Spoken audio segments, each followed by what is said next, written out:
কালকের মধ্যে যেভাবে ওকে একজন স্টান্টম্যান নিয়ে আসবে, যে ওই হিরোর দামি হবে, ওই আগুনের মধ্যে দিয়ে হেঁটে যাবে। শোনো, তাতে যদি 20,000 টাকার বেশি দিতে হয় আমি 30-40 যা হয় দেবো। যাও যাও, খুঁজে নিয়ে এসো। কি বললেন উনি? আগুনের ওপর হাঁটলে উনি 30,000 40,000 যা চাইবো দেবেন? খালি হাতে ঘুরছিল? তাহলে কি গোমরামুখর সব শাড়ি বিক্রি হয়ে গেছে? বাবা, তোমার সাথে কি গোমরামুখর কথা হয়েছে বাবা?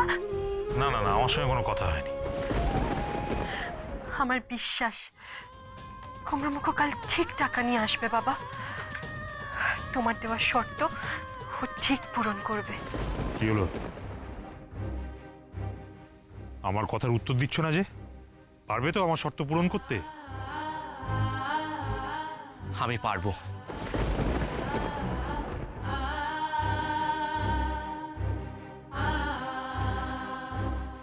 আমি আপনাকে কথা দিলাম, কাল রাতের মধ্যে আপনার পারমিশন নিয়ে আমি রাধাকে কলকাতা ফিরিয়ে নিয়ে যাব।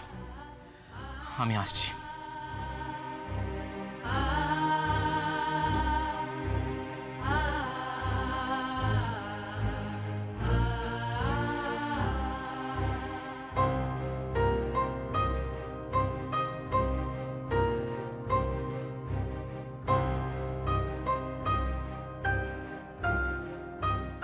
এটাই তো শুনতে চেয়েছিলাম কৃষ বাবা। তোমার মুখে এই পারবো কথাটাই আমি শুনতে চেয়েছিলাম। জানো তো কৃষ বাবা,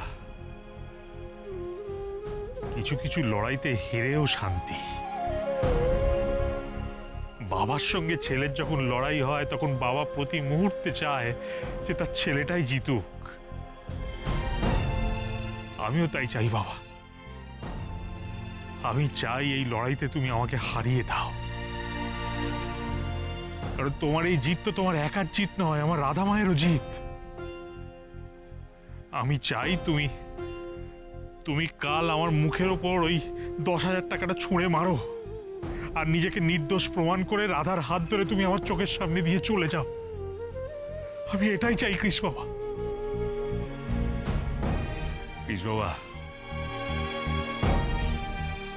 বুকের ওপর পাথর চাপা দিয়ে আমি তোমাদের বড্ড কষ্ট দিয়েছি, খুব কঠিন পরীক্ষা নিয়েছি তোমাদের। এই বুড়ো ভাবটাকে ভুল বুঝো না বাবা, ভুল বুঝো না। শ্যামল, কাল কিন্তু আগুনের একটা সিনটা আছে, তোমার স্টান্টম্যান রেডি আছে তো? না মানে, ও আপনি চাপ নেবেন না দাদা, আমি ঠিক ব্যবস্থা করব। দেখলে তো, দেখলে তো, যেখানে বাঘের ভয় সেখানে সন্ধে হয়। কাল সকাল 10টার মধ্যে শুটিং, আর তুমি এখন বলছো যে তোমার স্টান্টম্যান নাকি আসবে না। আমি কি করব বলুন তো দাদা, এটা তো একটা অ্যাক্সিডেন্ট। আমার স্টান্টম্যান স্টান্ট দিতে গিয়ে আইসিইউতে ভর্তি আছে। এদিকে আমার শুটিংটা তো ভেন্টিলেশনে পাঠিয়ে দিলে। হ্যাঁ, কাল সকাল 10টার মধ্যে যদি স্টান্টম্যান না এসে পৌঁছে না, তাহলে তো ডিরেক্টর একদম প্যাক আপ দিয়ে দেবে। পুরুষের কতটা লস হবে জানো? তাছাড়া আমার চাকরিটাও যাবে। কালকের মধ্যে যেভাবে ওকে একজন স্টান্টম্যান নিয়ে আসবে, যে ওই হিরোর দামি হবে, ওই আগুনের মধ্যে দিয়ে হেঁটে যাবে। শোনো, তাতে যদি 20,000 টাকার বেশি দিতে হয় আমি 30-40 যা হয় দেবো। যাও যাও, খুঁজে নিয়ে এসো। কি বললেন উনি? আগুনের ওপর হাঁটলে উনি 30,000 40,000 যা চাইবো দেবেন? আমার তো রাধাকে ফিরিয়ে নিয়ে যাওয়ার জন্য এই মুহূর্তে 30,000 টাকাই দরকার। এখন তো আমি নিঃস্ব, একটা পয়সাও নেই আমার হাতে। হাতে মাত্র আজকের রাতটা পড়ে আছে। কালকের মধ্যে আমায় দুলাল আঙ্কেলের দেওয়া 10,000 টাকার শর্ত পূরণ করতে হবে। সুবল তাঁতির শাড়ির দাম ফেরত দিতে হবে। আমাকে আজ রাতের মধ্যেই 30,000 টাকার রোজগারের ব্যবস্থা করতে হবে। আর সেটা একমাত্র সম্ভব হতে পারে যদি আমি এই স্টান্টম্যানের কাজটা নিয়ে আগুনের ওপর হাঁটি। কিন্তু আমি তো আগে কখনো স্টান্ট করিনি। শিখে নেব, শিখে নেব। রাধার জন্য আমি সব করতে পারবো, সব করতে পারবো। হাঁ করে মুখ দেখছো কি? যাও, আমি জোগাড় করে নিয়ে এসো। যেখান থেকে হোক তোমাকে জোগাড় করে আনতে হবে। যাও। দাদা দাদা, আমার একটা কথা ছিল। এই গাড়ির সময় এই দাঁড়া করে বিরক্ত করো না তো। কোনো অভিনয় টভিনয় হবে না, যাও। আরে দাদা, অ্যাকচুয়ালি আমি যদি এই আগুনের ওপরে হাঁটা স্টান্টটা করে দিই। আরে বললাম, কি বললেন? আপনি স্টান্ট করবেন? আমাকে একটা চান্স দিন, আমি করে দেবো। আপনি তো আমার কপাল খুলে দিলেন। তাছাড়া আপনার চেহারার মধ্যে বেশ একটা বেড়ে হিরো হিরো ব্যাপার আছে। দাদা, আপনি আমাকে শুধু একবার ইনস্ট্রাকশন দিয়ে দেবেন, আমি সেই ইনস্ট্রাকশনের মতো হেঁটে দেবো। ব্যাস, তাহলে তো আমার চাকরিটা বেঁচে গেল। হ্যাঁ, কিন্তু আমার একটা শর্ত আছে। কি শর্ত? আমার এই কাজের জন্য 30,000 টাকা দিতে হবে। 1 টাকা কম হলেও চলবে না। আর কালকে এই স্টান্টটা হয়ে যাওয়ার পর আমার সঙ্গে সঙ্গে হাতে ক্যাশ চাই। ক্যাশ ক্যাশ 30,000 টাকা দেবেন তো? হ্যাঁ, নিশ্চয়ই নিশ্চয়ই দেবো।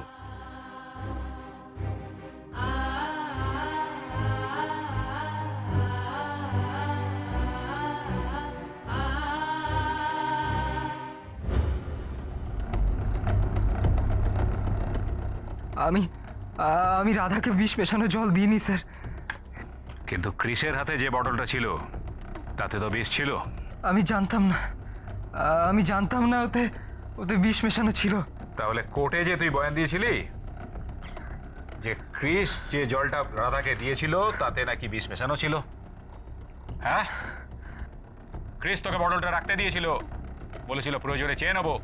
হ্যাঁ, না মানে দেখ, আমি এসব মানে ফানে না কিছু জানতে চাই না। সোজা কথায় বল, কে তোকে ক্রিসকে ফাঁসানোর জন্য ভাড়া করেছিল? বল বল, কার কাছ থেকে টাকা খেয়ে তুই ক্রিসের এগেন্সটে বয়ান দিয়েছিস? বল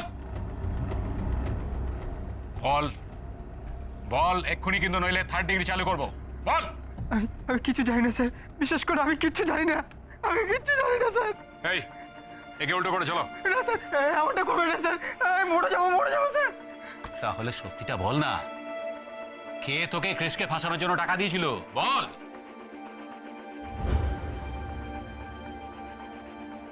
বিশেষ করে স্যার, আমি তার মুখ দেখিনি।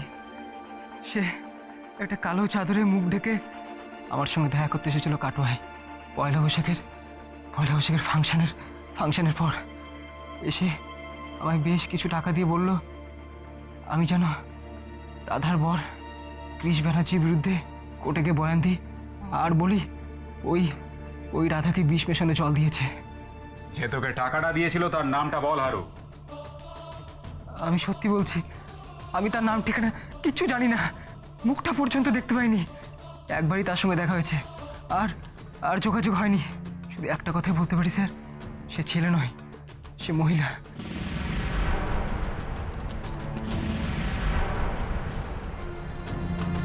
মহিলা? দাদা একটু শুনুন, বলছি স্টান্টম্যান সবসময় প্রফেশনাল লোককে দিয়ে করাতে হয়। এরকম এলি তেলি যে কেউ এলো তাকে দিয়ে করানোকে ঠিক হবে? তা কি করবো, উপায় নেই যে। আরে বাবা, অনেক টাকা খরচ হয়ে গেছে, প্রডিউসারকে জবাব কি দেবো? আচ্ছা দাঁড়া দেখি, আয়। ও ভাই, বলছি কাজটা করতে পারবে তো? হ্যাঁ দাদা, আমি পারবো। আমি আপনাদের কোনো রকম বিপদে ফেলবো না, কাজটা আমার দরকার। কাজটা তোমার দরকার, আমাদের স্টান্টম্যান দরকার। তা কি গো, তুমি কনফিডেন্ট তো? মানে কাজটা পারবে তো? স্টান্ট দেওয়ার সময় ভয়টাই পেয়ে যাবে না তো? না না দাদা, আমি যখন বলেছি তখন আমি করব। কিরে, ফাইনাল করে দিই? হ্যাঁ করে দাও। তা ও ভাই, বলছি যে তোমার নামটা কি? আমার নাম ক্রিস। ক্রিস? একটা হিন্দি সিনেমা দেখেছিলাম জানো, সেই সিনেমার যে হিরো ছিল তার নামও ক্রিস, সেখানে হেভি স্টান্ট ছিল। তা তোমার পুরো নামটা কি? মানে ক্রিস কি? আমি যদি এখন আমার আসল নামটা বলে দিই আর ওরা যদি আমার নামটা চিনে ফেলে, কোনোভাবে আন্দাজ করে নেয় যে আমি এসবি গার্মেন্টসের মালিক ক্রিস ব্যানার্জি, তাহলে তো মুশকিল। হয়তো কাজটাও আমার হাতছাড়া হয়ে যাবে। কি হলো, নাম জিজ্ঞেস করতেই ভেবলে গেলে যে? ভয়টাই করছে? ভয় করলে কিন্তু আগে থেকে বলে দাও। না না দাদা, তেমন কিছু নয়। আমার নাম ক্রিস বেরা। ক্রিস বেরা? সে যাকে। এই ছোটু, তুই দাদা ফোন নাম্বারটা লিখে নে। আচ্ছা হ্যাঁ দিন, আমি লিখে দিচ্ছি। কাল সকাল 8টায় কল টাইম, সকাল 8টার মধ্যে কিন্তু ঢুকে পড়ো। তা তোমার বাড়ি কত দূর, মানে কাছে পিঠেই? বাড়ি কাছে না, একটু দূরে আছে। এখান থেকে ঘন্টাখানেকের রাস্তা। ও, তাহলে এক কাজ করো, দুগ্গা বলে আজ বেরিয়ে পড়ো। কাল কিন্তু সকাল 8টার মধ্যে ঢুকে পড়ো, দেরি করো না কিন্তু। হ্যাঁ ওকে, আপনি আমার টাকাটা রেডি রাখবেন।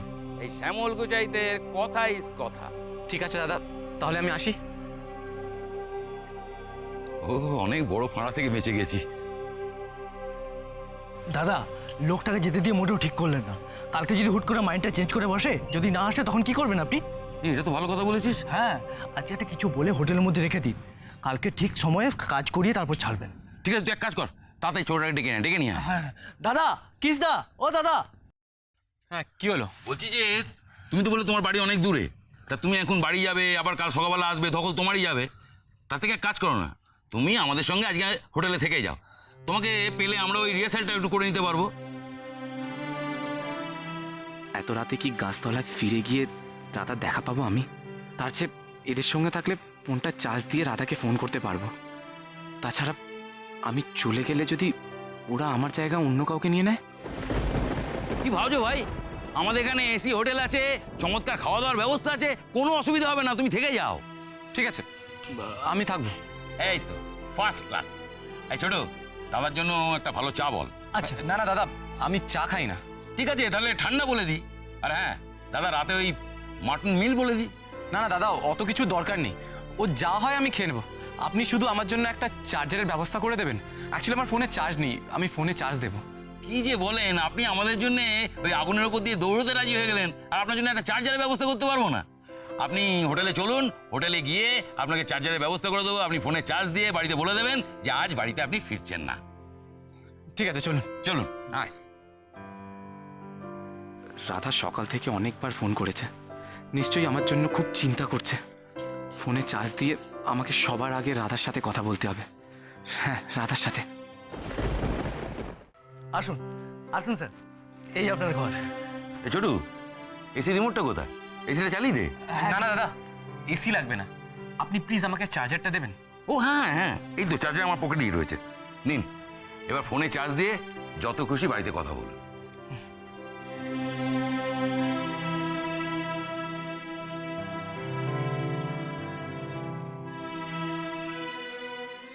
বাড়িতে বউ আছে নিশ্চয়ই?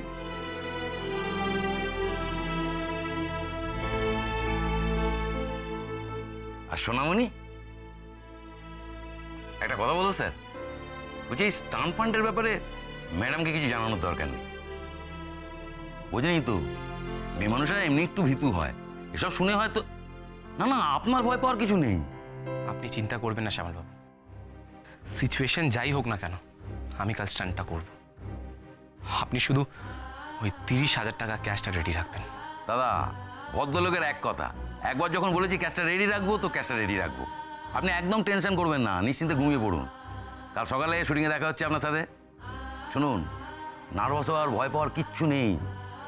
একটা কথা মনে রাখবেন স্যার, কাজটা ছোট কিন্তু খুব সম্মানের।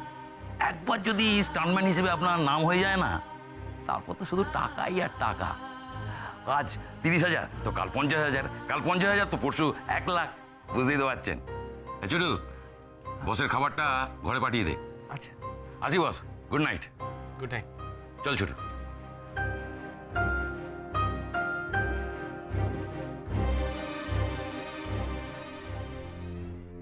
ছোটু, সারা রাত না ঘরটার উপর নজর রাখবি।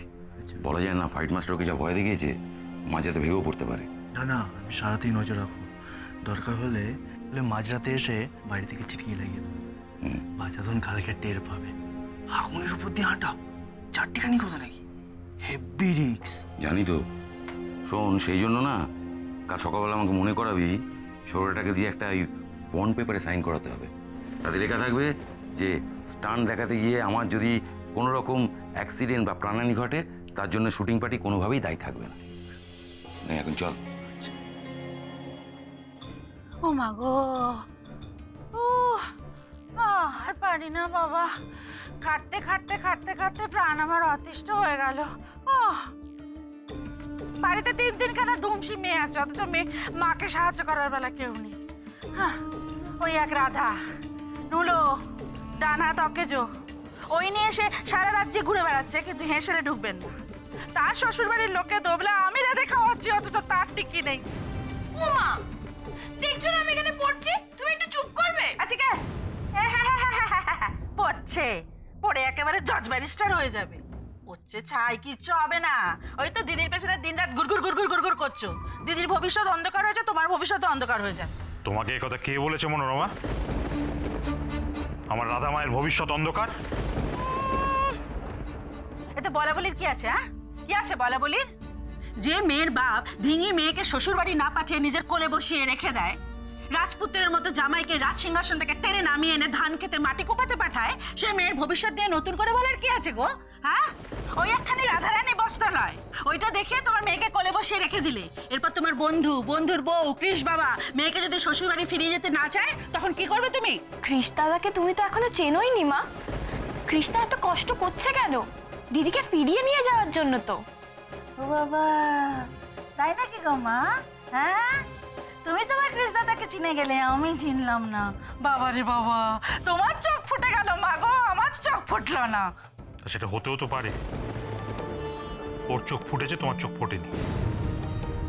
তুমি তো নিজের মেয়েকেই চিনতে পারোনি মনোরমা। তুমি তো রাধা মাকেই চিনতে পারোনি। মা হয়ে মেয়েকে এখনো ভালোবাসতে শেখোনি। তুমি কৃষকে চিনবে কি করে? বাবা, এই যে দেখে দেখে দেখে ঘুরে ঘুরে ঘুরে ঘুরে ঘুরে। মা, তোমার কি হচ্ছে গো? আজ দেখে একেবারে উল্টো সুরে গান ধরলে। বাজে কথা বলো না তো, চুপ করো। রাধা মা কোথায়? ওর রাতের খাবার ওষুধ সব দিয়েছো? এ কোথায় যে তাকে খাবার দেবো, ওষুধ দেবো, তার তো কোনো পাত্তাই নেই। পাত্তা নেই মানে? এত রাত হয়ে গেল, রাধা মা এখনো বাড়ি ফেরেনি? কোথায় গেছে?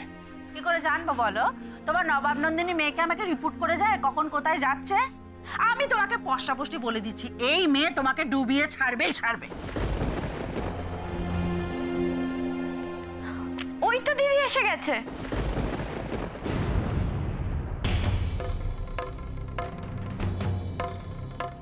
রাধা মা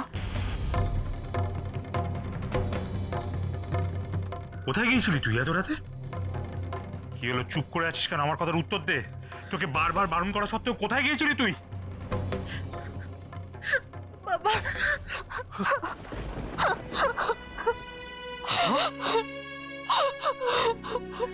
কি হলো রাধা? কাঁদছিস কেন? কাঁদছিস কেন মা? কি হয়েছে আমাকে বল। হ্যাঁ, বাবাকে বল, বল বল, কি হয়েছে? কি হয়েছে বাবা? বাবা, কুমড়ামুখ হারিয়ে গেছে বাবা। ওকে ওকে আমি সকাল থেকে ফোনে পাচ্ছি না। ও যেখানে রাত্রিবেলা ঘুমোতে আসে গাছতলায়, ওখানেও আজকে আসেনি। ওকে আমি রাস্তাঘাট সব জায়গায় খুঁজে বেরিয়েছি বাবা, ও কোথাও নেই। ওকে আমি কোথাও পাইনি বাবা। এখন আমি কুমড়ামুখকে কোথায় খুঁজে পাবো বাবা? কোথায় খুঁজে পাবো আমি এখন বাবা? গেছে গেছে, চলে গেছে। আমি বলেছিলাম, আমি 1000 বার বলেছিলাম ওগো করো না, ওই ছেলেকে দিয়ে মাটি কুপিও না, শাড়ি বিক্রি করিও না, বলেছিলাম। চলে গেছে কৃষ বাবা, চলে গেছে। ওরে রাধা, তোর বর হারায়নি রে, তোর বর পালিয়ে গেছে, পালিয়ে। হ্যাঁ, দুধের শিশু নাকি রে যে হারিয়ে যাবে? মনোরমা চুপ করবে তুমি? কতবার বলেছি যেটা জানো না সেটা নিয়ে কথা বলবে না। কাঁদিস না মা, কাঁদিস না। ওরে কৃষ কোথাও হারায়নি। ওকে আমি ফেরার সময় দেখেছি, রাস্তায় দেখেছি।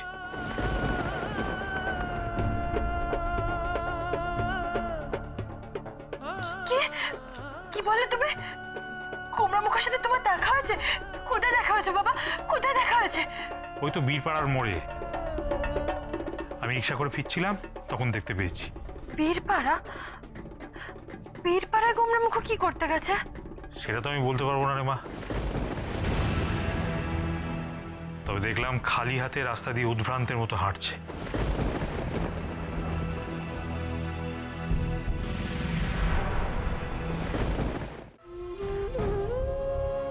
খালি হাতে ঘুরছিল? তাহলে কি গুমরামুখর সব শাড়ি বিক্রি হয়ে গেছে? বাবা, তোমার সাথে কি গুমরামুখর কথা হয়েছে বাবা? না না না, আমার সঙ্গে কোনো কথা হয়নি। আর এখন তো কথা বলার সময়ও নয়।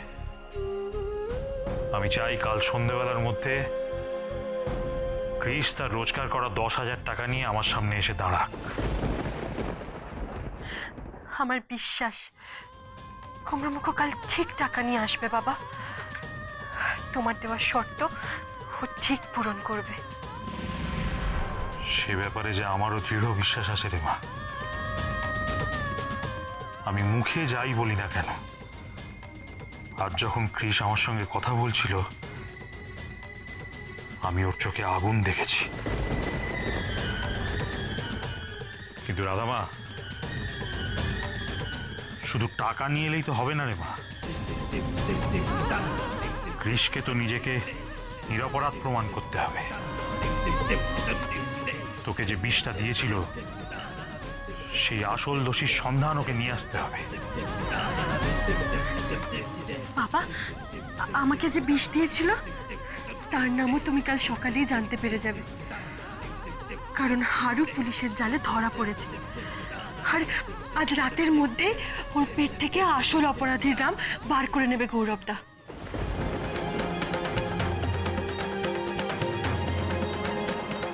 হারু ধরা পড়েছে?